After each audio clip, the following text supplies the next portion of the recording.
Welcome to the Distance to Empty podcast, the podcast where we talk about 200 plus mile ultramarathons and multi-day events. I am your host, Kevin Goldberg. I'm joined, as always, by everyone's favorite co-host, Peter Noyes. And today we've got our special third co-host, Joe Corcione from Everyday Ultra podcast. He is helping us out today with your 2025 Cocodona 250 preview. We are going to preview the course. We're going to preview the race. We are going to address some questions and bring you a bunch of tips for how you can find success this year if you are racing, crewing, or pacing Cocodona 250. Joe, thanks for joining us and helping out. Well, thanks for having me here. I always say this is the best podcast for learning about 200s. And I was telling you, Kevin, before we started recording, like last year, we did an episode where I was asking you questions going into the race. I learned so much from that episode and even just this whole show. So to be here on and contributing alongside two just amazing knowledge bases in the 200 plus mile space, it's an honor. So thank you guys. Appreciate it.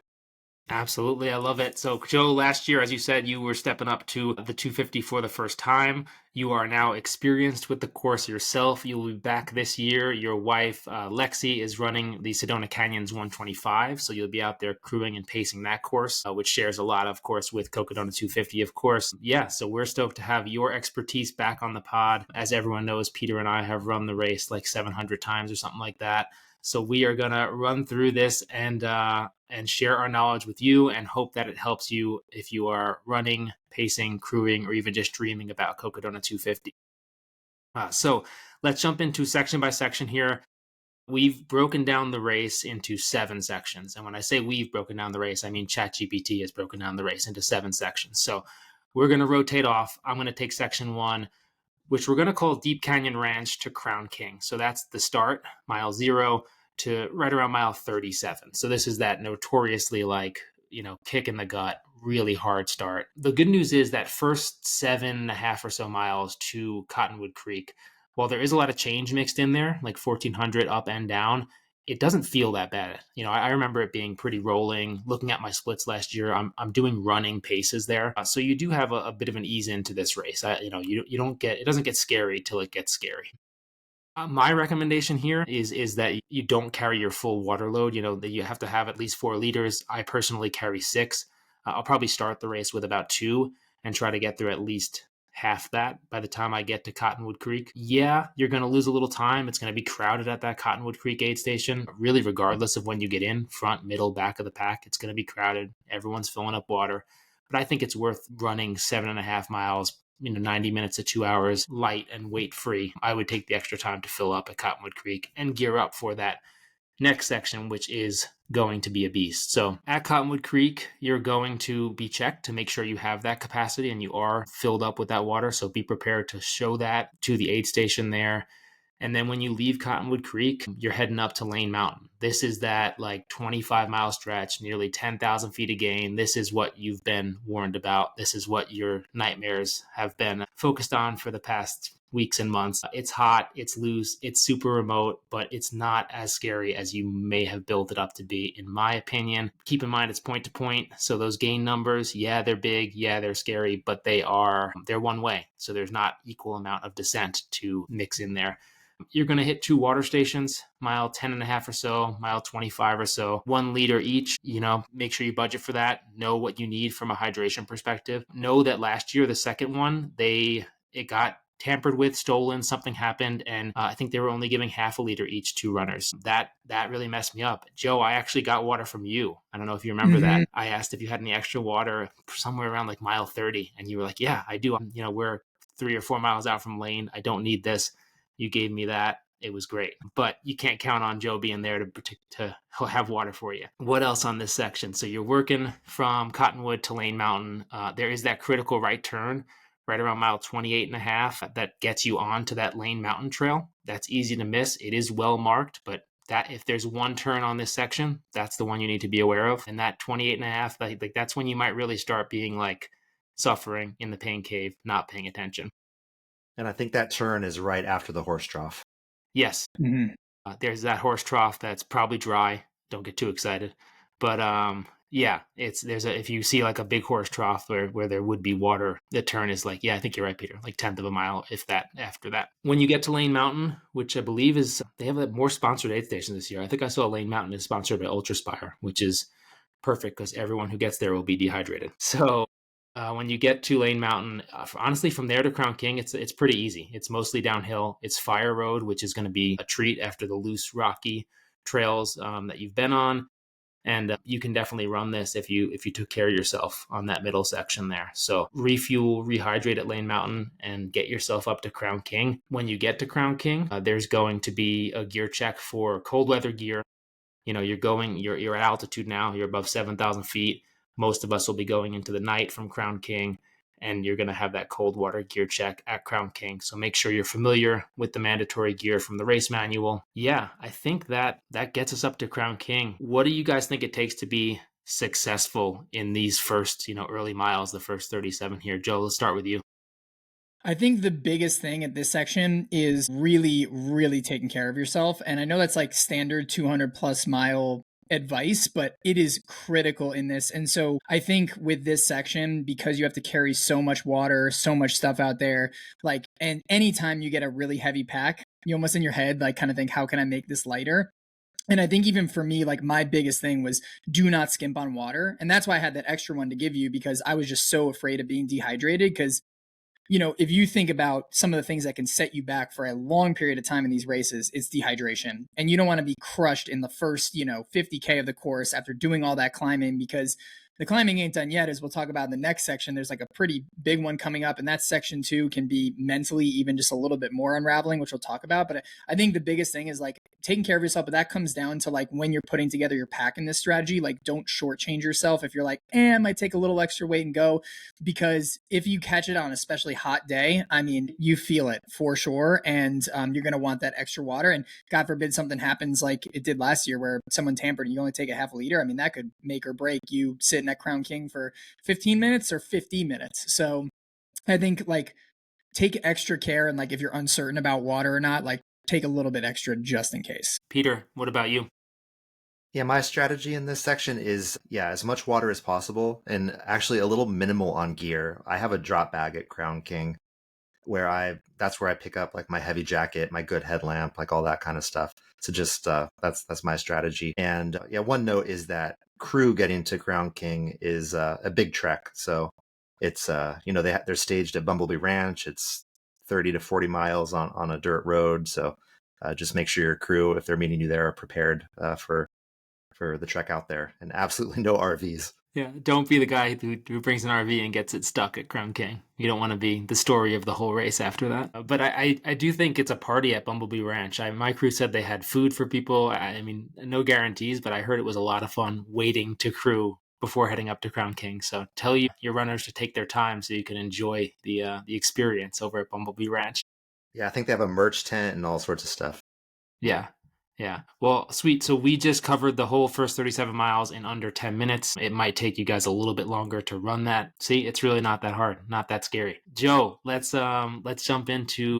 Sweet. So you get into Crown King, you enjoy some barbecue, you enjoy some good stuff over there. And then what I kind of like about this next section, so you just gone through with Crown King, into Crown King, very rocky, unstable, overgrown stuff. There's cat claw all over the place. You're on Fire Road now. And I think it's just such a nice, like mental kind of relief at first to just have this thing where you can almost check out a little bit. Yes, there's some climbing, like it's not, all downhill or runnable. You're going to have to do some power hiking, but it's kind of nice to enjoy just mentally checking out from like that focus you have on the technical thing. So I think coming into this section, it's nice to do that as well.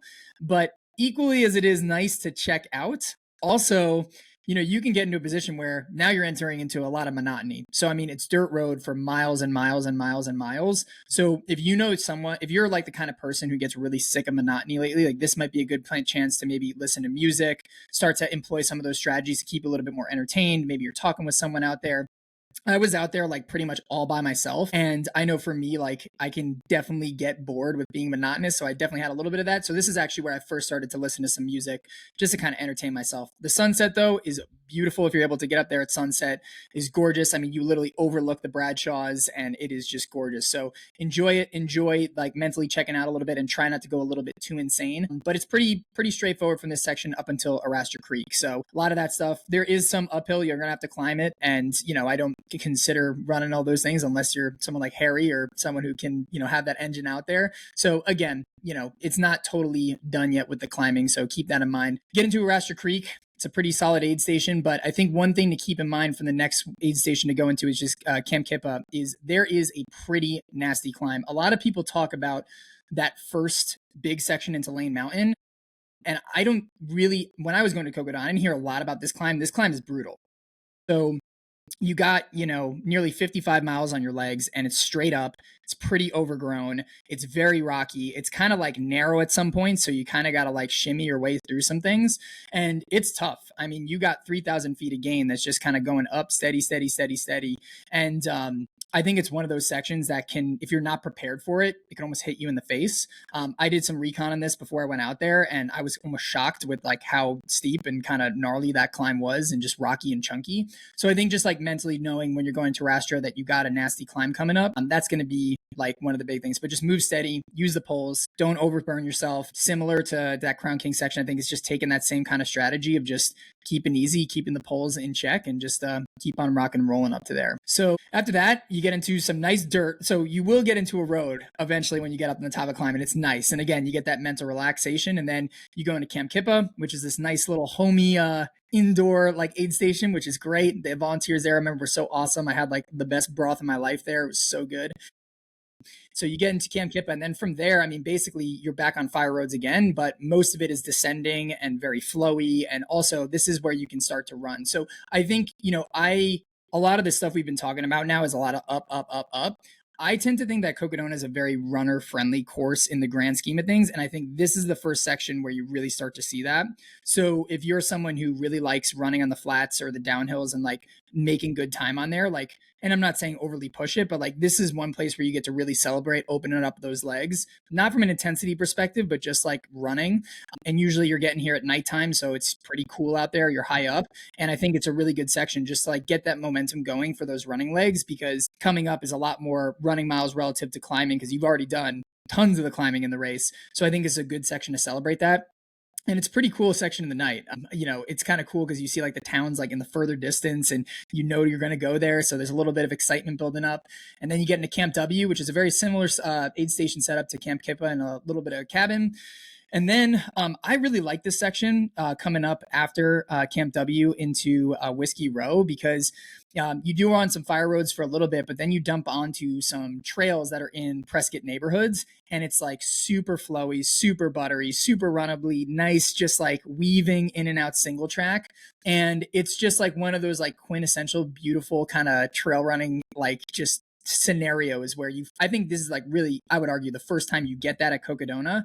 And so if you're someone who loves just flowy single track, it's a nice celebration to get in there. And it's pretty easy on the legs. There's nothing too crazy or complex. And you're about to see your crew for the first time or the second time, if you chose them not to go to Crown King, or second time at Whiskey Row. But after this too, I mean, this is the second longest section without crew. So you have gone through all this section without crew. And so you kind of are going into Whiskey Row, which is a very high energy location in the race. And after this, if you do have crew, you're seeing them very, very frequently. And then it's just a cool vibe getting into Whiskey. So you do dump on some road, you see like the lights, you see just like the strip down there, all the crews are lined up, and it's just like a cool little town if you've never been to Prescott before. And so I think this section is like, take that first half like super, super just, again, steady with the climbs, and then celebrate the running, open up the legs just a little bit, and then build that momentum going into Whiskey. And yeah, you get that too. If you want to sleep, like I think that, Kippa and Camp W, because they're indoors and they're at homey cabins, could be a good option for sure. But like I said, they're homey. And we all know what happens when you're in a 200-mile race and you've been out there running and things get homey. You can get comfortable. So don't stay there too long. You got to take a nap, crash a quick nap. I love in the new documentary, The Chase, where you see Mike Versteeg, I think it was like Camp Kippa, just lying on the ground near the fireplace. Like, so you want to take a little bit of a Versteeg nap in there. I think it's really good. And again, another big thing in this section, longest stretch without crew, 40 miles. make sure you got stuff, make sure you're well prepared out there, and also make sure mentally that you're not going to fall apart if you're someone who can get stuck in solitude. Because for me, I was running most of those 40 miles by myself. And if you struggle with alone, especially in the nighttime, this is one of those sections where it can get to you. Yeah, I think that's really good advice. I think it's a longer stretch than Crown King at night for most people. It's like, during the day it's one thing to like do a big burly section without crew. At night it's a whole different story. So I think being prepared for that solitude, and or maybe you buddy up with someone. Like maybe that's a strategy where like you spend some time with someone on day one and you say, hey, if we get to Crown King at a similar time, let's like team up through the night here, because it's not over when you leave Crown King. Joe, while you were warning people about that Camp Kippa section, I looked up my splits from last year. It's 8 miles with an average of 300 feet per gain per mile. Mm. Which, like during the Crown King climb, like the miles are steeper. There's, a couple of miles Mm-hmm. with 800 feet, but there's 2 or 3 stacked together at a time. There's never anything close to an 8-mile stretch. It's a long climb. Yeah, for sure. 100%. Yeah. And it's like if you're already like kind of like mentally rocked coming after Crown King. And then I think in this stuff too, you kind of look at it being buffed and you wonder maybe why you're running a little bit slower. Like that, even in itself, can just be mentally frustrating. I even remember for me, because I was like, oh, yes, dirt road. It was great. And then I remember coming out, my splits weren't that fast. And I remember even just getting a little bit mentally frustrated. And then once you kind of take into account, it's like, oh, yeah, it's not as technical, but you're still climbing a little bit. You got to give yourself a little bit of that patience. It's so early, and you can't let yourself just mentally fold here before you really get in the part where I wouldn't say it gets easier, but there's a lot more carrots, I think, that are a little bit more with your crew, aid stations, all those things along the way from there. Yeah, no, I'd agree with that. I mean, like you said, there's some homey spots to warm up and refuel on this. I mean, year 2, when I was really sleepy on night 1, I spent like an hour in the Camp Kippa heated cabin. I was the only one in there. I had eaten a huge plate of bacon and eggs, and then I put the office on and tried to get like 20 minutes of sleep. And yeah, you can spend a lot of time at Camp Kippa. Mm-hmm. Can be, if that's the right move for you, that could be the right move, but don't try not to do it unintentionally. Peter, how was Crown King to whiskey for you? Yeah, the only thing I'd add in this section is one that just by the nature of the first 37, more than any other race, it really spreads everyone out. So I'm a middle of the pack runner, and I was alone uh, from Crown King all the way to Camp Kippa. So don't be surprised if you're alone. I did buddy up from Camp Kippa all the way to Whiskey Row, and I think that really helped. So that's one. And then the other thing, it can be unexpectedly cold up there. So you gotta leave Crown King fully prepared with all your cold weather gear, because I've seen people get caught in the cold up there and miserable. Camp Kippa can be freezing. Peter, by the way, is a self-proclaimed middle of the pack runner who just finished top 20 at the Arizona Monster 300. So worth noting. All right, Peter, you're up for section 3. Let's go from not Crown King, from Whiskey Row to Mingus. Yeah, so Whiskey Road to Mingus, I really see as kind of like a transition section where you're crossing the Prescott Valley. So it's really connecting, where you've been, and then trying to get up and over Mingus. So you cross Prescott Valley, Fain Ranch, and all that. So leaving Whiskey Row, you're still in downtown Prescott for several miles. There are some turns here just to be careful with. And then you cross the Granite Dells, which there's mixed reactions to the Granite Dells. I think it's super cool. It's these amazing rock formations. It's on a different episode of our podcast, we talked about how it's like from the Princess Bride, where Inigo Montoya is fighting Andre the Giant. So I love this section, but it's definitely rocky, and you're not going to move too quick through here. And navigation is key, because you can really get turned around in here. There are dots on the rocks to follow, but make sure that you're keeping track of that you're going the right way. And then once you get out of the Granite Dells, it's pretty runnable for a while. I remember being on like some gravel roads for a long time. You pass some cool, like, I don't know, stagecoachy remnant things, and then you get dumped out into roads again, like a housing development type area, and then that gets you all the way to Iron King, which is a minimal aid station. And then it's not too bad. I think it's like 12 miles from Whiskey Row to Iron King. And then the next section is Iron King to Fain Ranch. I would say another section with misreactions from people. You are crossing pastures that are not trails. There are gopher holes. You are climbing over ladders that go over barbed wire fences. You are going through tunnels. I think the key thing about this one is if you're just looking at the elevation profile, it looks like, oh, this is going to be great, super runnable, make up some time here. That's probably not quite the case. It's going to be slower than you expect. So just gut it out. It's not that long, 5-6 miles or so. And then you get to Fain Ranch, which is a super cool aid station. We just learned it's sponsored by Satisfy again. They always do a great job there. I remember having gourmet tacos. It's a great like sitting area. Another area to not get too sucked into. It's easy there to do so there. But I'll caveat that with you want to leave Fain Ranch prepared for a tough section. So take a beat if you need it to wrap your head around getting to Mingus, because Fain to Mingus is, it's one of the, I'd say 3 or 4 major climbs of this race. Doable, it's fine, but it's a climb and you're crossing the 100-mile portion of the race. So you're already fairly deep into it. So yeah, leaving Fain, it's a little more of that garbage stuff, the pastures and whatnot, but then you get onto some fire roads and then ultimately the climb. And for me, it's just another climb. I really like this section. I think if you get it in the heat of the day, there is potentially water to cool off in at the base of Mingus. And then, yeah, it's really just gutting it out, getting that climb done. And then Mingus is another great aid station. They always have like a pasta lasagna thing going on. It's another great place to sleep. Your crew can be up there. And yeah, you've just completed another big portion of the race once you're there. Yeah, I'm just looking like I did when Joe was talking about that Kippa climb. I'm looking at the splits for Mingus, and I mean it's another long one. It's sneaky. It's like 1, 2. Oh no, that's not it. Here it is. So there's a mile with 740 feet of gain in there. Like that's steep, and it's the one before that is 417 feet of gain. The one after that is 313 feet of gain.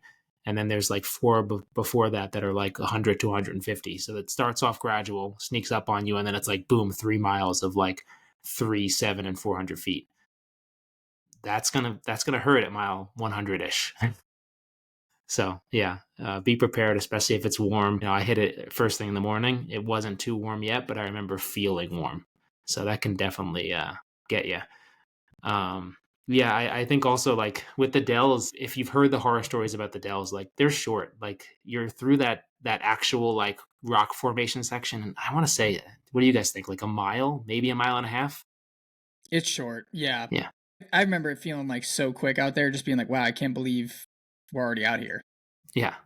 Yeah. So even if you are in the camp that hates the dells, it's less than 1% of your 250-mile adventure. Joe, how'd this section go for you? I feel like I was talking to someone recently or heard something on a podcast of like the person who was pacing you through this. Was it Sarah who paced you through this section? Sarah paced me through this section. We were cruising. I remember we were moving really well through the dells, and I think I was just so jazzed because I had gotten to pace her, and Sarah's a good friend of mine, and she had won the year before, so I was just stoked, and we were moving really, really well in the dells, and like I moved very, very well, and I think what really got me, which Peter nailed on the head, and I think it's a very important part to emphasize, is once I got to Iron King, you look at it and you're like, oh, I could run this, but it is so frustrating. It is so hard to like get good speed. It is so hard to like get to good turnover, because even if you get a momentum, you're climbing a gate. Then there's like some cow pasture. There's even some gnarly cactus. Big thing I would watch out for the cacti, because they're kind of like hidden in the brush and stuff like that. And I kicked it like many a times, and it is painful and it hurts. But I think what really killed me is like getting that section and wanting to go faster, but almost like being limited by the overall terrain. So if you're putting together a pace chart or kind of looking at splits, or even just in your mind, you see flat and you're like, I want to go, like just know that it's there. If you do have a pacer, I had a pacer from Fain. I thought this was a really good move. He would go in front of me, and basically he would like point out any cactuses, or he would like kind of like pick the line so I wasn't like going into as much divots and stuff. So that was kind of nice, because then I didn't have to like think or kind of see as much out there. But man, patience on that section is crucial, because I think that mentally rocked me a little bit, just being so much slower than what I thought I could run just looking at the profile. Yeah, 1,000%. Patience is key. I mean, I'm pushing, and I remember feeling pretty good and going as fast as I could on this section, and it looks like I'm doing 16s here, like on a pancake flat section, right? Mm-hmm. Like you should be able to hike 16s, and I'm struggling to hit them. So, Peter, question for you: are you supposed to kick the cactus or no? I always forget. I've gotten better at kicking the cactus. Now my new problem is falling into the cactus. And don't do that. Okay, don't fall into the cactus, but maybe if you're falling asleep, maybe kicking them is not the worst idea. Perfect. The team at Satisfy are great at removing cactus, I hear. I'm sure they'll be able to take care of you. Yeah, so Joe, you mentioned like once you get to Whiskey Row, like you get to see your crew pretty frequently, and this is really where that starts. Like, yeah, there's still some longer stretches to happen, but like through the Prescott Valley, you're seeing them at Whiskey Row, Iron King, Fain Ranch. Like, you're gonna be able to see your crew every couple hours here, which is really nice after that like first day of like solitude and self-reliance. Again, there are some longer stretches still coming up, but for the most part, like throughout this race here, those like 10 plus hour sections of not seeing your crew and being solo are gone. And if you're running the race solo without crew or pacers, like same thing, but now you're seeing aid stations and volunteers who are going to be super helpful and like in your corner much more frequently from here on out. Cool. Anything else from those sections before I move on to the next one, guys, that you can think of? The lasagna at the Mingus aid station is banging. It is so good. Hit that up if you can. Yes, I have had that every year. And Mingus in general. I mean, I guess what is mine next? So that section 4, I'll talk more about Mingus here. Section 4 is Mingus to Sedona. So we're at mile 108 ish, and we're heading to mile 161.5 here at Sedona. Mingus is another. If you had to ask to use your terminology, Joe, like the three like homiest, cabiniest aid stations on the course, it's going to be Camp Kippa, Camp W, and Mingus Mountain Camp. So maybe the camp is the commonality here. Campy. But Mingus is another mountain camp. It's indoors. They have great food. It's just a really good aid station, and it comes after a really difficult climb. So it's a good place to reset if you need to. It is like a summer camp, so there are basketball courts. Last year, there were basketballs on the courts, and I did play a little bit. There's a video of me. It's weird seeing yourself try to play a ball sport at mile 110 of a race. I did not look good. I don't look great fresh, but I looked particularly bad. But I do encourage shooting some hoops at Mingus. I want to start a trend in our Flagstaff Bound series. I got Courtney to commit to play with me if I can keep up with her, which obviously isn't going to happen. But hey, one can dream. Anyway, rambling here. Yeah, Mingus is a great aid station. One thing I'm doing this year, and I think this is, if you struggle to sleep in these races, a lot of people struggle to turn it off. I'm doing like a somewhere between hours 35 and 40 hours. I'm doing sort of a hard mandatory like horizontal time for myself, and Mingus might be a good time to set that boundary for yourself if you think sleep is going to be a challenge. I might try to sleep earlier than those time frames, but if I can't, then I'm going to like assign myself some mandatory. I'm going to put myself in timeout. I think that can be helpful. It takes the pressure off. Like, hey, I'm here for X amount of minutes, no matter what, even if I can't fall asleep. Pressure's off, then you can fall asleep. All right, let's move from Mingus to Sedona. We're starting here with my favorite section of the course. And by that, I mean by far my least favorite section of the course. I have struggled so much every year on this Mingus descent. On paper, it looks so nice. It looks like you should be able to move well. It's downhill, but there's enough uphill to make it hard to get into a rhythm and just make it straight up hard. Like there's uphill that there's real climbing in this section. There's a lot of, I've heard softball size rocks, baby head size rocks, just these like rocks that are just too big to like find good footing on and get into a rhythm on. Maybe it's where it's at in this race, but this technical downhill, rutted, rocky section gets me every year. It's always slow. It's just a mental and physical grind for me. And you're getting to the halfway point when you get to Jerome. So you're in this thing now. Let's see, the numbers on this section are, again, it looks good on paper. So it's like, it's always going to sound better than it is, but you're only going up 1,700 feet in 17 miles, but you're going down 4,500 feet. So on paper, it's like, yes, bring it on. You're leaving the Prescott Valley. From the top of Mingus, you can actually see where you're heading, like fully for the first time, which is a pretty wild perspective shift. Like you can see Mount Humphreys, above Flagstaff in the distance. I believe you can see Eldon. I'm not skilled enough to like know which is which, but I think it's up there. It's a cool view from the top of Mingus. So appreciate that while you're suffering and make your way down to Jerome. Eventually, that sort of, bullshit single track rocky trail does dump out onto like a very well maintained fire road for a couple miles. I want to say 2 or 3 miles, and you can move well down into Jerome. Jerome is where the Sedona Canyons 125 will start. Joe, is that 8 a.m. Wednesday morning? For which aid station again? Where does the Sedona Canyon start? Oh, 7 a.m. 7 a.m. Yeah, 7 a.m. in that Jerome. I think it's called like Gold Hill Mine or something like that. Yeah, I think it's like less than a mile, like above the Jerome aid station. You run past it. So if you are running through this section on Wednesday, you're likely to either see that start or you'll be mixed in with those Sedona Canyon 125 runners, which I think will be pretty cool, and inject some life into your lifeless body. Jerome, it's a smaller aid station, but it's a great one. They'll take good care of you there. You might need it after that descent from Mingus. From Jerome, you're going to head out to Dead Horse. So this section leaving Jerome to Dead Horse is one of the more challenging little sections on this course. It's less than a mile, but it is very, very steep. There's glass and bottles and trash and rocks and like it. I mean, I live in Colorado. I run steep stuff all the time. This is, I want to say it's probably negative 20+%, which is a steep grade. Like the treadmill doesn't do that justice. Like that is a steep grade when you encounter that in the wild. Trekking poles for the downhill, highly recommended. I think I've almost slipped and fallen here every year, and that's with being like super, super careful. Again, it's less than a mile, so just like take your time on that and be careful. Otherwise, this section from Jerome to Dead Horse is a lot of like neighborhood trails, going to the sidewalk of like Clarkdale, and like using some like social trails to connect to that Dead Horse State Park. This is I think it's the only river crossing this year in the race. So you'll cross the Verde River. It's a decent crossing. I mean, last year, Peter, you were with me, and I laid down it and started getting swept away a little bit, which was fun. I thought about just letting it go and being like, well, this is my life now. I'll just float down the river and I don't have to finish this stupid thing. But Peter got me out of the river and we made our way to Dead Horse.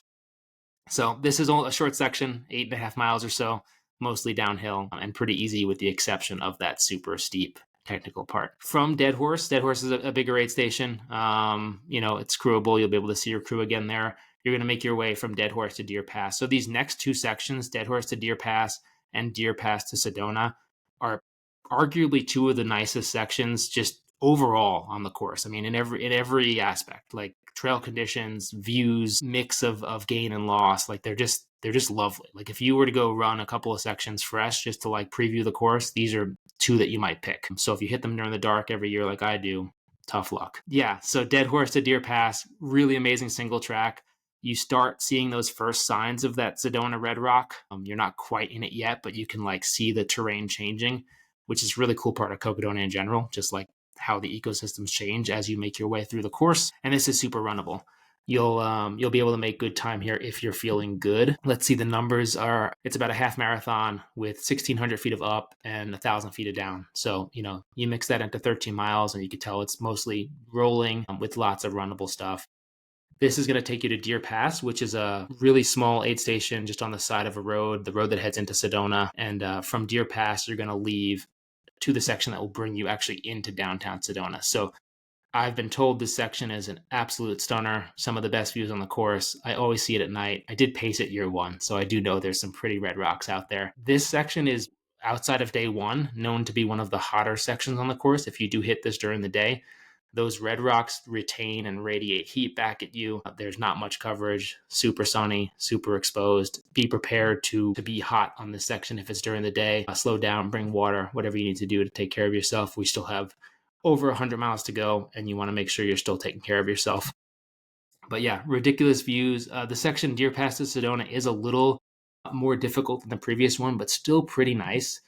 I want to say there's more gain and loss. Yeah, 2,400 feet of up, 1,800 feet of down, over 14.5 miles. Nothing crazy, but definitely a little more burly than the previous section. But there's more to look at, so you'll have fun. Getting into Sedona, for me, really feels like a milestone in the race. Like, I don't know if it's because there's less than 100 miles to go or because you're about to leave another major like part of the course. You've got the Bradshaws, then you've got the Prescott Valley, then you've got, I guess, the Mingus and Jerome valleys along with Sedona, and you're leaving to go on the Coconino Plateau. And the significance there is like that's the last change. Like you're on the Coconino Plateau now till the finish. There is no more like giant jump to a different world. So yeah, Sedona is a great aid station, sleep station, right? It's in like downtown heart of Sedona, and you made it to Sedona, and now you're heading to the finish is how I view it from there. Joe, what do you think about these sections? I've been rambling for a bit now.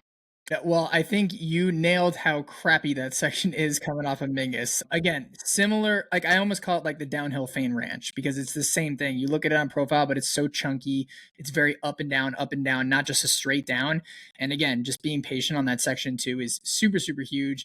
That descent's gnarly coming out of Jerome where there's trash everywhere too. But I think, like you said, this is a place where you can really pick up speed. I think one of the big things though to kind of keep in mind is like this, like you said, is a very exciting section, especially if you're seeing the red rocks, you're getting to that pivotal Sedona point, very runnable trail. This is an easy section to blow it, like, because you can just totally just pick up your legs and get excited and be like, oh, I'm going to get there. But remember, you're still at mile 147, 130, like you got a lot of race to go. And I think like this can be a section, I think even for me, like I got so stoked to be on very runnable stuff.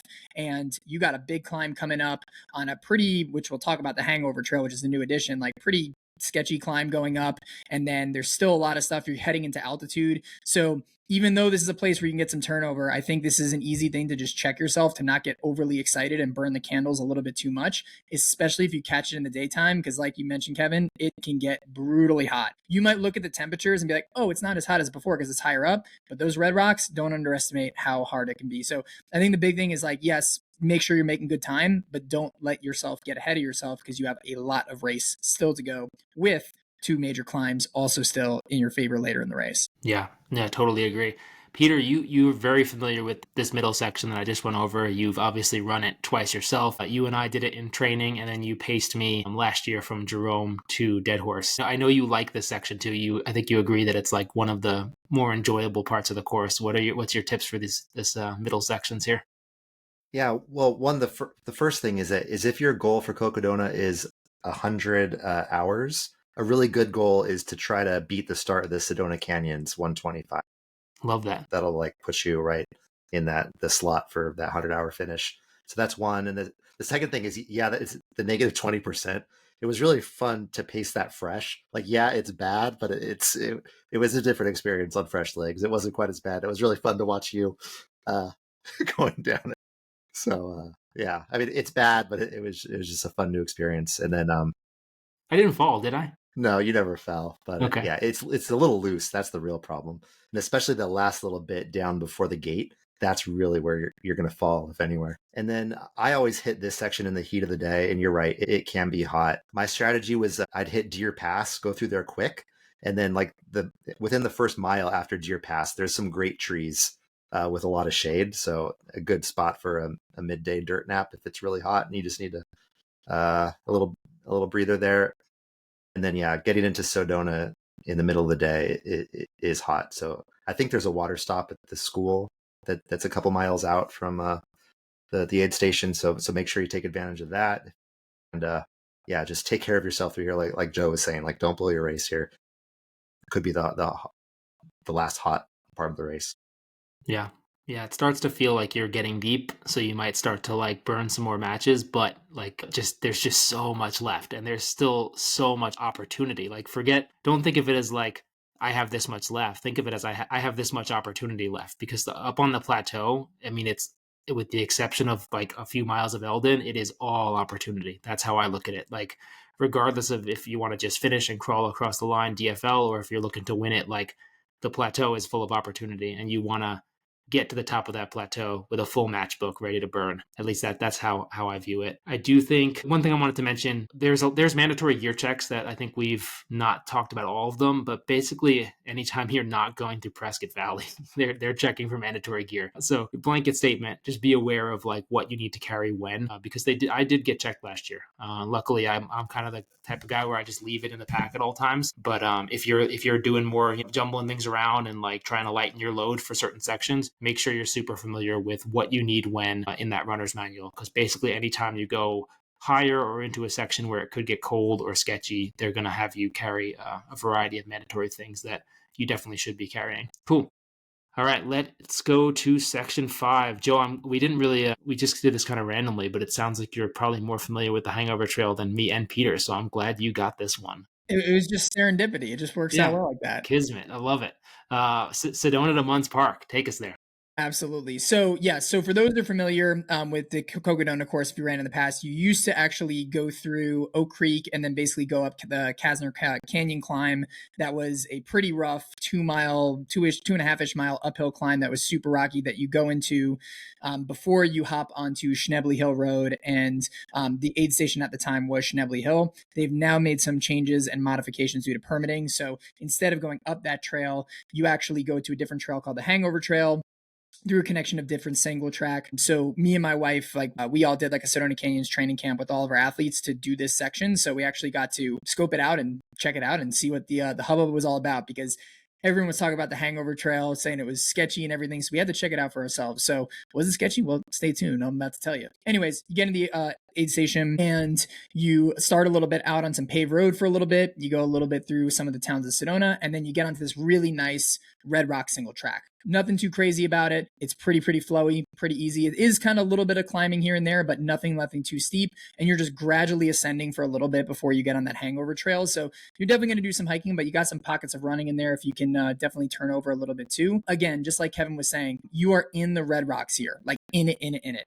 So if you catch this during the day, it's going to be a hot section. Last year I caught Sedona in the day too, and it was blazing. And it was, again, I think at that point, maybe 15 degrees cooler than the first section going to Lane Mountain, but it feels almost the same because of those red rocks. So again, bring water, make sure you have enough, because this could be a slower section due to the next trail you're going to get on, which is the Hangover Trail. So the reason why it's called the Hangover Trail is because basically you're kind of on this slick rock mesa that if you just hang over a little bit, you're probably falling off. So, and I'm not even underestimating that.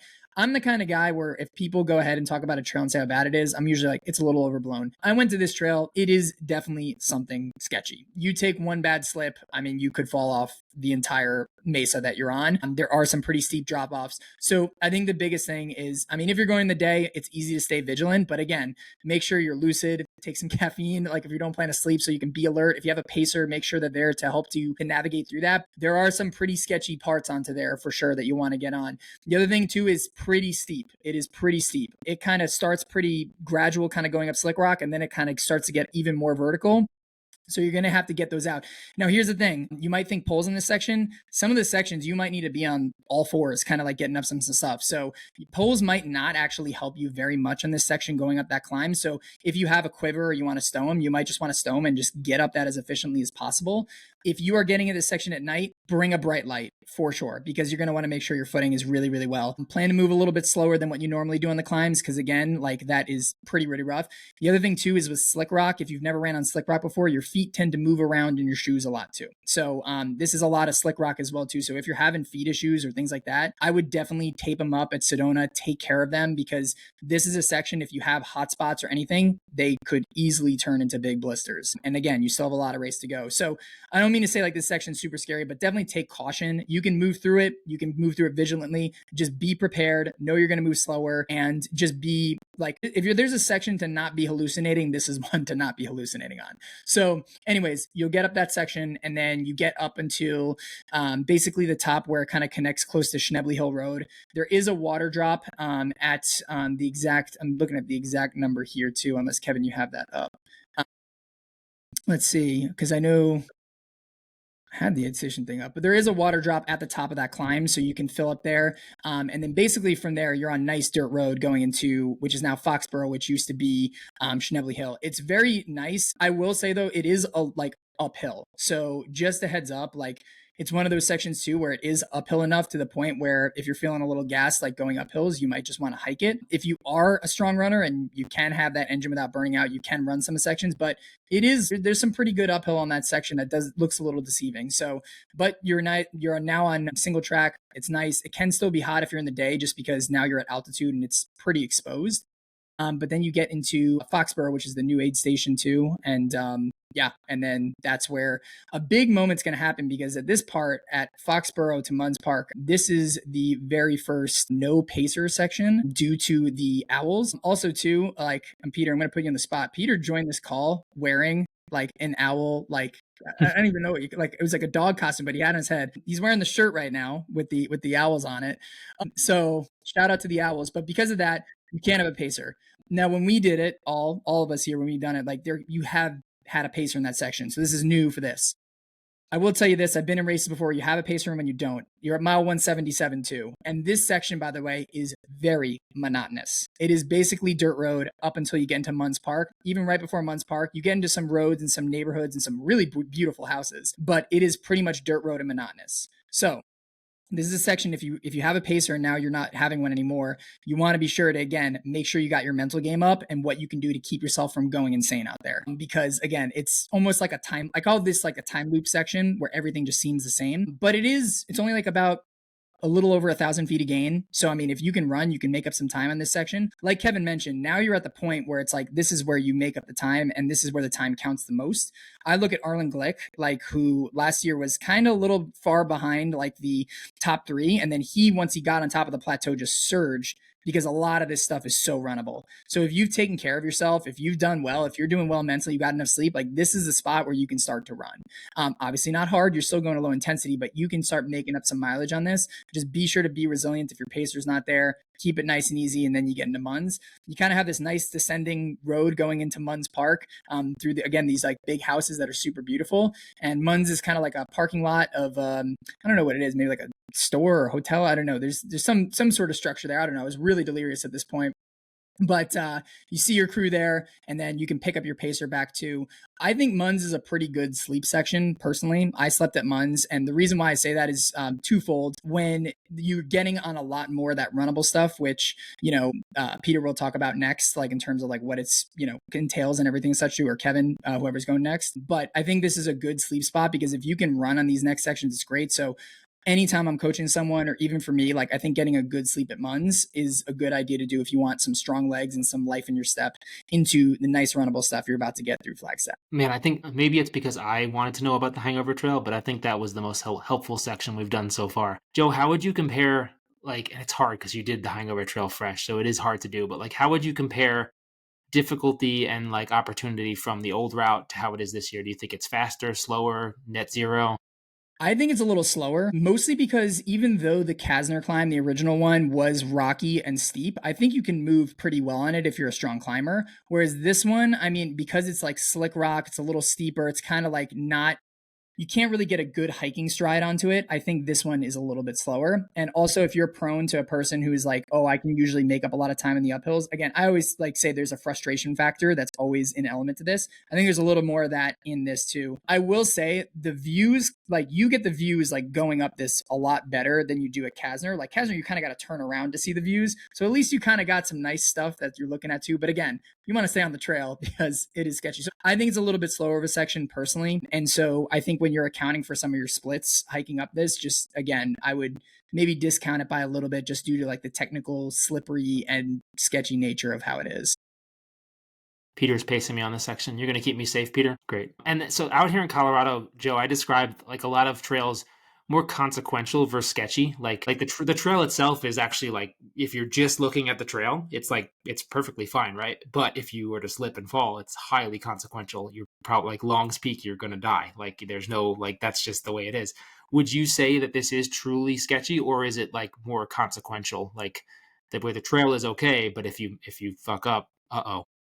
That's a great distinction. And I would say, like, now knowing that definition, I would say definitely more consequential. I mean, it's just traditional kind of slick rock. So if you run in like Moab or you run in kind of like desert terrain or even outside of Zion, it's a lot of that kind of same stuff, but just with a little more, like you said, consequences. I like that's a perfect analogy. But yeah, because like if you just stumble up or you're like tired and you just like, do like one of those awesome like 1 second naps that just hit when you're running, like you might be tumbling off the edge. So just definitely something. So I would say more consequential than the trail actually being sketchy itself. But I don't know how they're going to do the markings. Similar to the Dells, like Peter was mentioning before, they have white dots on those as well too. So I don't know if they're going to have those markers out there, but just also be aware of that if they don't have markers out. Look for those white dots going up that trail, and definitely have the GPS available because there's still just a lot of things that look like a trail. Is it a trail? Is it not? And so I think that's another thing to keep in mind too.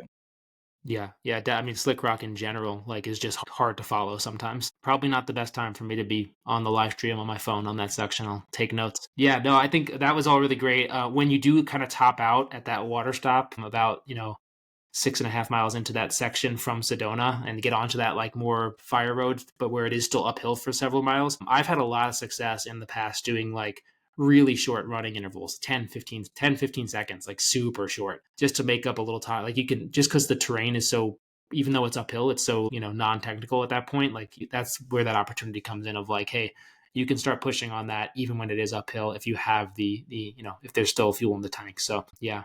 Peter, what do you, I mean, obviously the new climb out of Sedona, but just this section in general, when did you go through and what do you remember from it? Yeah, I always have gotten to Sedona like in the early afternoon. So for me, it's always been like that was the heat of the day, and the heat's kind of dissipating heading out from here. And I've always caught amazing sunsets, topping out on the plateau. So I haven't seen this new section. I hope it has similar views. That would be amazing. And then yeah, once you're on the plateau, yeah, like Joe was saying, and I'm about to get into, is that this is where you make up the time.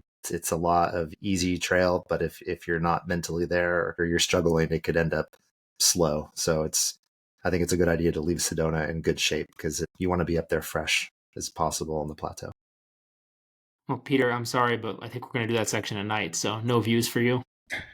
It's okay. I have a 1400 lumen headlamp though for that overlook trail, so we'll be You're good. going to make it daylight. Yeah. Yeah.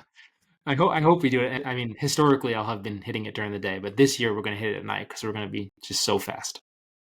Yeah. All right. Peter, take us from Muns Park to Wildcat Hill. Some new stuff in this one as well. Yeah, some Muns Park to Wildcat Hill. I think this is you're going to cross the 200-mile mark in the race, but you still have 50 miles to go. So it's easy to be in the mentality of like, oh, I'm almost there. I just got to get there. But 50 miles is still so long, and this is still such a great opportunity to make up time that I wouldn't get into that mode of like skipping out on your routine, not eating, or like it's too early for that. You really have to be on your game here. So that first section, Muns to Kelly Canyon, there have been down trees on that section. I don't know, Joe, if you've been there recently, if that's cleaned up better, but Yeah, I haven't. I was gonna go scout it out, but then it like snowed unexpectedly, so no report on it. I think from last year though, and Kevin could correct me on this, but when I ran it, it wasn't as bad as it was the year prior. So hopefully, it's just upward trend from here. okay, so probably a non-issue. And if that's the case, this is a fast section. You can make up a lot of time here. You can move really well. Not technical at all. I really liked this section. I was doing caffeine pills on this section actually when I did it. I really wanted to be alert and make good time here. And then Kelly Canyon. It's a small aid station, but they have amazing quesadillas. I always remember hitting quesadillas here. Fuel up on those quesadillas because it's still like a good 8 miles to Fort Tuttle. Once you're out of Kelly Canyon, it's a little more interesting. You're crossing roads. You go under a road where it's an amazing nap spot. So if it is cold at night, there's a spot there where it's potentially a little warmer where you could take a dirt nap. And yeah, things are a little mixed up. You're back kind of in that urban type of environment for a bit, and then yeah, you get to Fort Tuttle. Fort Tuttle, it's an indoor aid station. Easy to get kind of trapped there, I think. But at the same time, this next section is really hard. Not because anything is overly difficult about it. But it's Tuttle to Walnut Canyon is 213 all the way to 229. So that's a fairly long section, really deep into this race. At Tuttle, yeah, fuel up. They have great food there. Like I said, indoor. If you need to sleep here, maybe if you didn't get good enough sleep at Muns, I would sleep here. I've made the mistake of not sleeping here, and that can be very consequential if you really need it. Yeah, Fort Tuttle to Walnut Canyon is an amazing section. I've done it both at the night and during the day. It's kind of two separate things. In the day, it's amazing. It's beautiful, flowy, single track, awesome. In the night, it can kind of be a little confusing. There's a lot of, you feel like you're turning around, and I almost had the sense like I'm in some deep canyon. I don't even know where I am, and I'm trying to get out of this in the night. It was disorienting, but it's not that at all in the day. Just yeah, be wary of that. And there's some amazing views. I feel like you're along like a ridge and seeing some amazing views down below you. So yeah, that's a great section. And then Walnut Canyon, that's an outdoor aid station. It's a dirt road to get to. There's a couple ways in. There's an easy way and a terrible way. So make sure your crew goes the easy way into that aid station if they're meeting you there. And then yeah, Walnut Canyon, yeah, smaller aid station, but your crew can be there. And it looks like it's only like 6 miles to Wildcat. So I think it was a harder section before, because from Walnut Canyon to Eldon previously was like a half marathon, but now it's only 6 miles. So I'm not too sure about what it's like from Walnut to a Wildcat, but it sounds like there might be some more good AZT trail, more of those good type of views, and something about petroglyphs. So I don't know. I can't wait to hear the reports from this section. Did the owls make the petroglyphs? Yeah. There is one section in here with no pacers allowed. That's Hill to Walnut Canyon, which is like the hardest section in here. So that's even more so like leave Hill in good shape. Yeah. I think that's going to be huge. I mean, if I had to pick my like worst three biggest lows in a 200 plus mile race, they've all happened between Fort Tuttle and Walnut Canyon. And now I'm going to be all alone, just dying. But I think leave Fort Tuttle in really good shape. Last year, Peter spoon fed me pasta at Fort Tuttle. And meatballs. And meatballs? Yeah, I was so miserable. I did not want to eat that, and you were just like spooning it into my mouth. I think while that was happening, they were giving me my mental evaluation, because the aid station at Fort Tuttle is supposed to do a mental eval for every runner before they let them go. So be prepared, have your pacer, if you have one, or your crew, hold up some fingers and make sure you can count them, and do some basically like a field sobriety test. So they let you continue on. I think just in general, like obviously Fort Tuttle is an amazing sleep station, but pretty much from Foxborough to the finish, the dirt nap opportunities are plentiful. Like you could, like once you're up on that plateau, I mean, if it's not too cold, you can sleep anywhere. Like it's just like, dense lodgepole forests with like comfy places to lay pretty much for like 60 miles. So dirt nap opportunities aplenty. And as Peter mentioned, like there's 4 or 5 tunnels that you go through within 20 miles of either direction of Fort Tuttle. And those hold their heat at night. I was able to sleep there one year when it was freezing, way too cold to sleep outside, but it must have been 10, 15 degrees warmer in that tunnel. So you can sleep in those. Yeah, how does, have you slept historically at Fort Tuttle, Joe? How was that last section for you? So I didn't sleep. I slept at Muns, and that was kind of like my last big sleep. And then I kind of took pretty much dirt naps along the way, like until the finish. And I agree, dirt nap central. Like this is the place to do a lot of comfy stuff. For me though, I hit it so like well in the heart when Peter was talking about that section at night. So when I raced last year, I did it during the day, but I paced Aaron Fleischer a couple of years ago, and we did that whole section at night. And I was the pacer, and I was feeling exactly the way that you mentioned, Peter. I mean, like I felt like we were just in the same spot, getting turned around. So much so that when I was at Muns and my wife woke me up, I was literally like, I don't want to do Walnut Canyon at night. Like I was like, I don't want to do that. So although I didn't do it, like I think if you are going at night, like that can be a spot where it can kind of be this mental trap, especially with no pacer, because it just looks like you're in this time warp, and like feels like you're not making progress. Everything looks the same. It's kind of just this windy thing. So it's not like, when you're doing those sections to Kelly Canyon where you can kind of just check out on the road and just go like this, there's still some rocks, like there's still some trail, like you still got to be alert. So I think this is a section where it's like, you really got to be mentally there. I mean, I had a few mental breakdowns on the section during the day for that reason, because it's long and I had a pacer. You're so close. It's like the penultimate aid station that you're pretty much getting into before the very last one, before you're, trekked into downtown Flagstaff. So I think just like, this is one of those things that mentally, like this section kind of broke me. And I agree with Peter saying like, this is a low key, one of the hardest sections just mentally out there. Yeah, you're just so far in at this point, and still so far from the finish. Like you're so far in, but there's still so much more to go. It's just really hard to keep your head on your shoulders with the level of sleep deprivation you're going to have and all that. Yeah, make sure you take care of yourself. Be prepared for this. With the exception of when you dip down into Walnut Canyon, you do have cell service for, I want to say, 60-70% of this section. It might not be a bad idea to line up a virtual pacer, like get a friend you haven't spoken to in a while, and see if they're willing to spend 2 or 3 hours on the phone with you, line up some jokes or some riddles. I might try to do that this year, see if I can hold service enough to have a virtual pacer. So that's one idea. Or even like team up with another runner or something like that. But it's going to be a hard section without pacing. But you get pacers back at Walnut Canyon, and from there they can take you up over Eldon to the finish. All right, I'll close this out. Section 7, final push, miles 236-ish to 255-ish.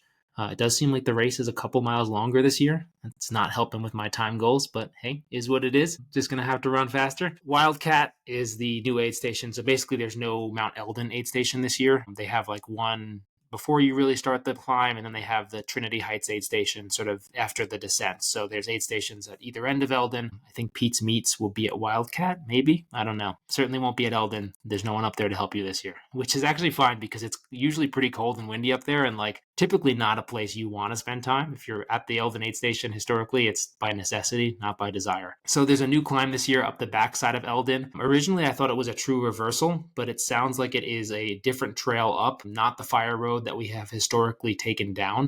So I actually don't know too much about this. I should have read the description beforehand. Maybe one of you guys can check that out and add something on here after I'm finished. The down the steep lookout trail, I actually had the opportunity to go down the trail just 2 weeks ago after a rim to rim to rim. So on relatively fresh legs, it was the day after a rim to rim, so I was tired. Just hiked it up and down the lookout trail. Going down that lookout trail from Eldon it's going to be slow. I would just prepare for that. Like it's probably going to be pretty similar to the paces going up it. You know, it's big steps, rocky, technical. Good thing it's only 2 miles, so you will get down to that Trinity Heights aid station. It won't take you too long. But just for like reference, like hiking it the day after a big run, I was doing like 21, 22-minute miles. I would expect it to be at least that slow for the race, if not slower.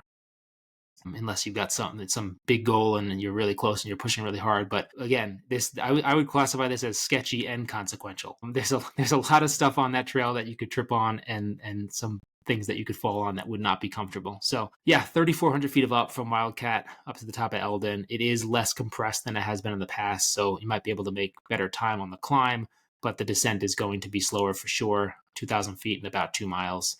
From Trinity to the finish, it's just a handful of miles. I think it's less than 4 miles. You still get that same cruise through Buffalo Park at the end. There'll be someone waiting for you with the live cam telling you to make a left on Birch.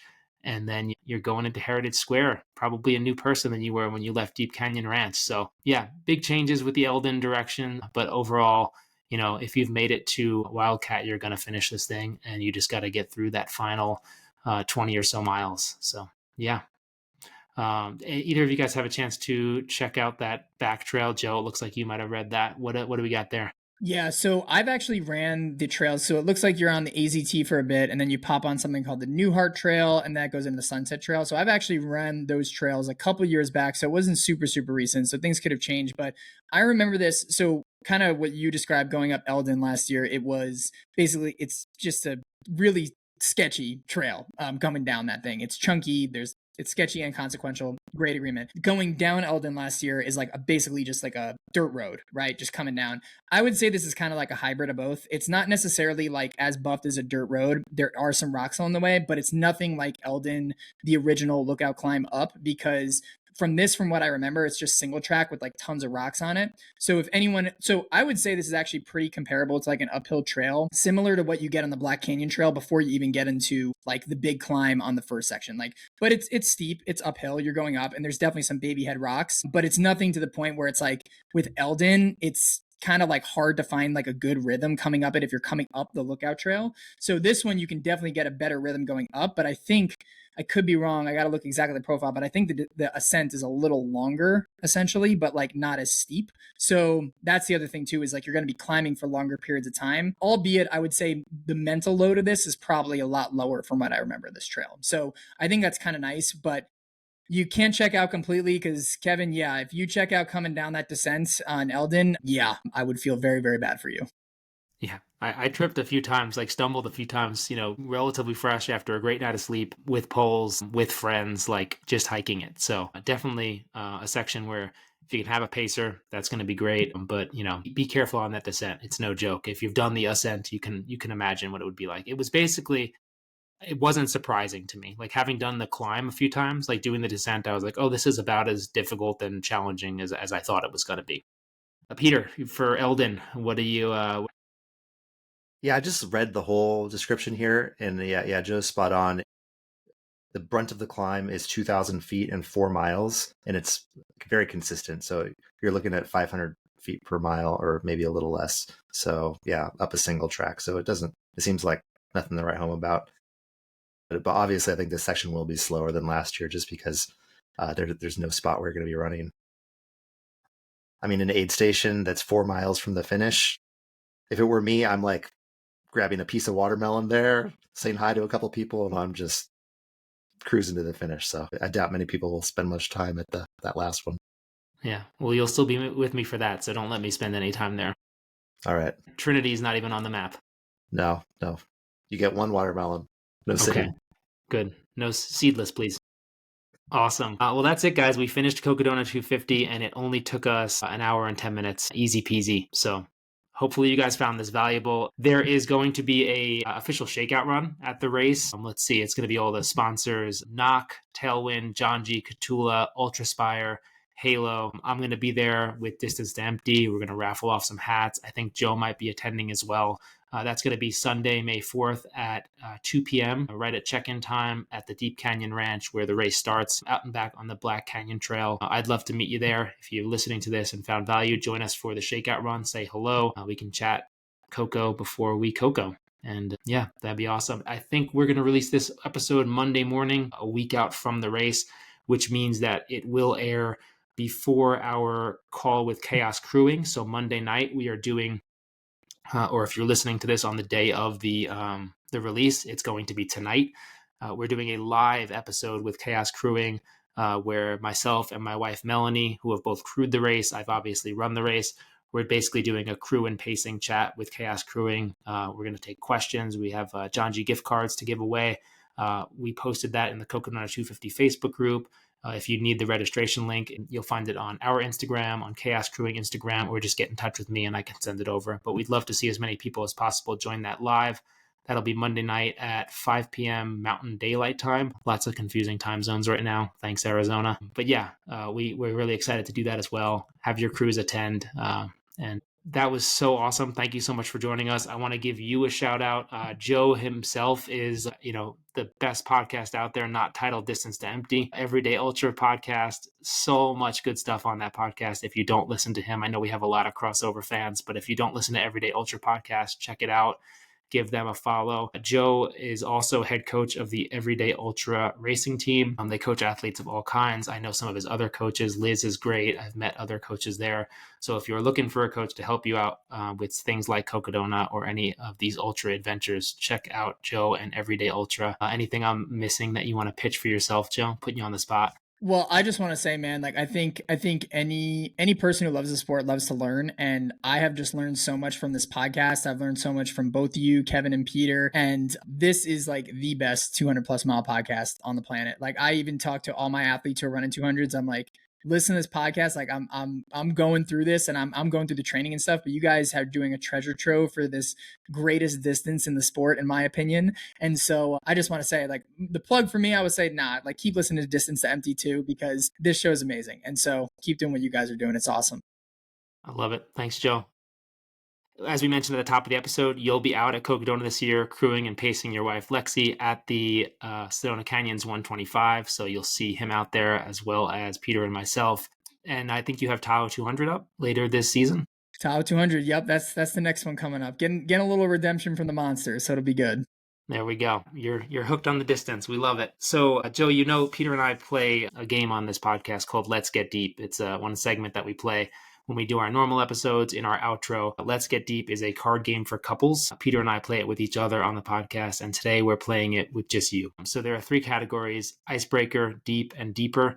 I think we both picked a couple of cards here for you. My first one for you is a deep, and this is not optional. We didn't tell you you have a choice. So here we go. Deep.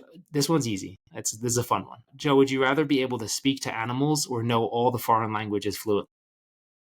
Ooh, as someone who's an ultra runner, I think I would rather speak to animals, because animals know how to thrive in the wild. They probably go through way harder stuff than us on a day-to-day basis. And if I'm just trying to like figure out how to survive in the woods, which is basically a 200-mile race, I'm going to talk to the animals. I think the animals know what's up, right? I'm going to talk to the owls at Flagstaff, and because they definitely know what's up, because they're doing a good job at protecting their areas from all of us runners. So I would talk to animals, because I think they'd give some good ultra running tips. I'd even have them on the podcast, I feel like, but if I'm the only one who understands, I guess it would be a horrible episode. All right, next one for you. Another deep. We're only going deep here.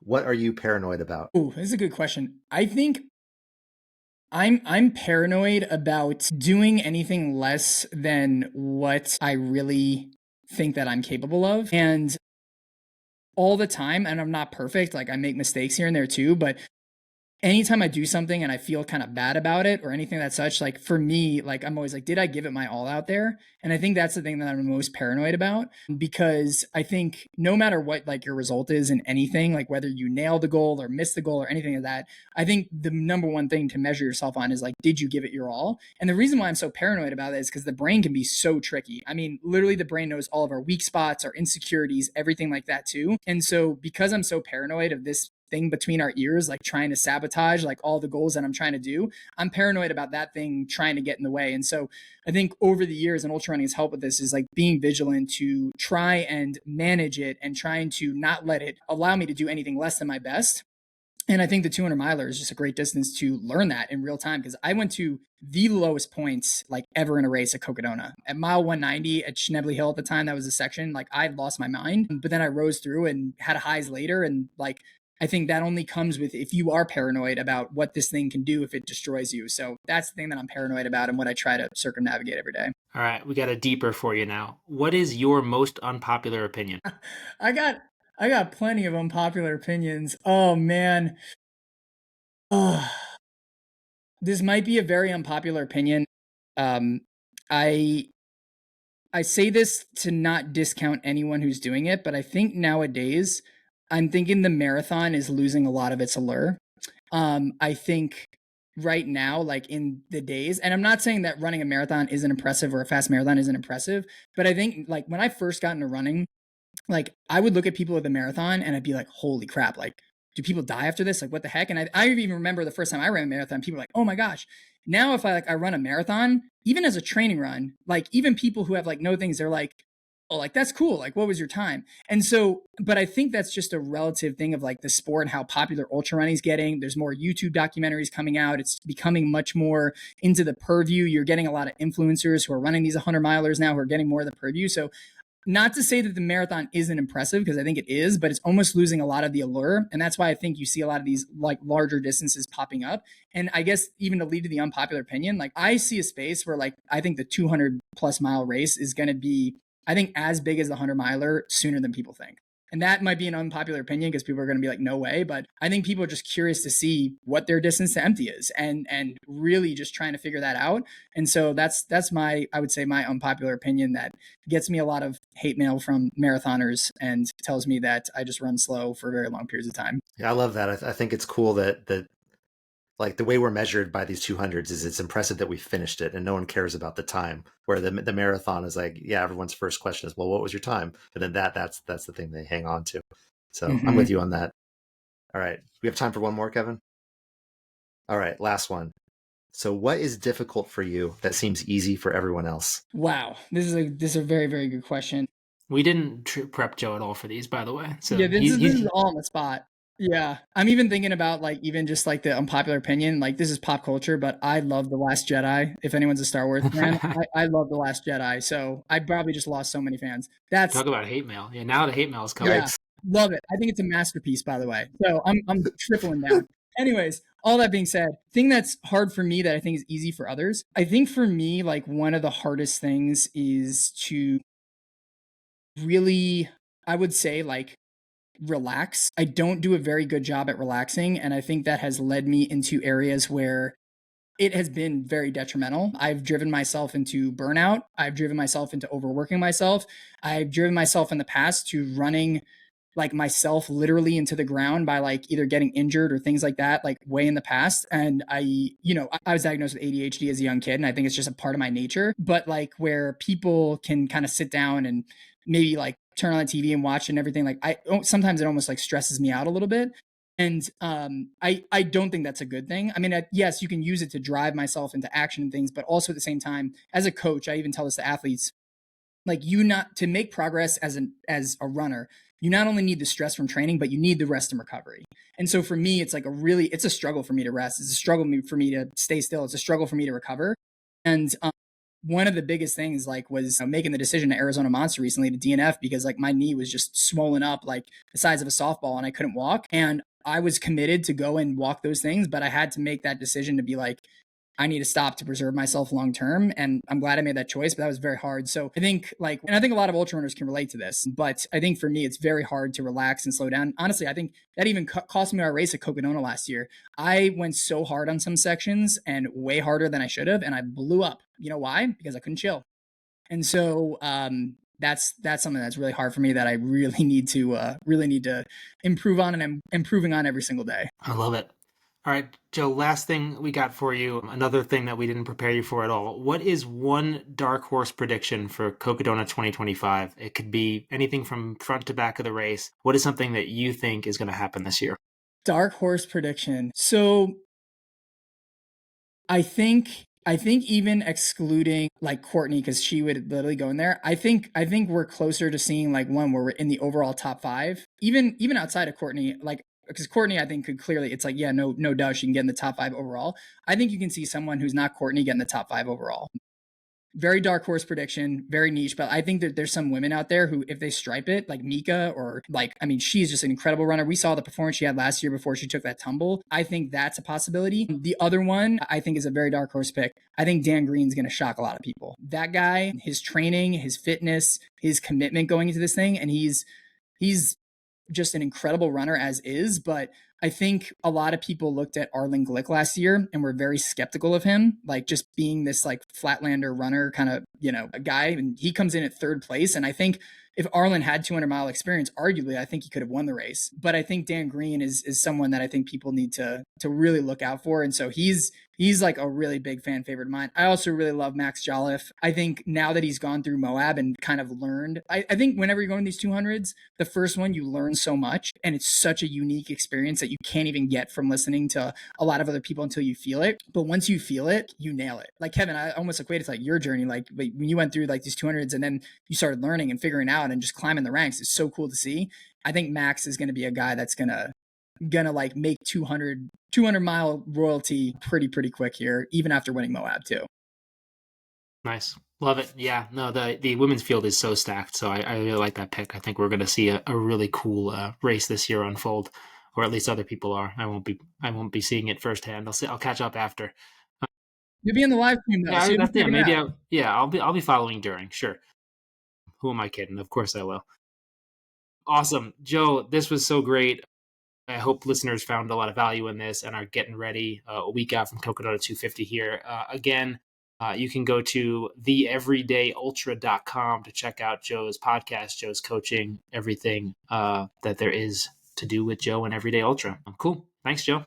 Thanks so much, guys. And hey, keep crushing this podcast. It's amazing. And Kevin, go rip it at Coco, man. Super pumped for you.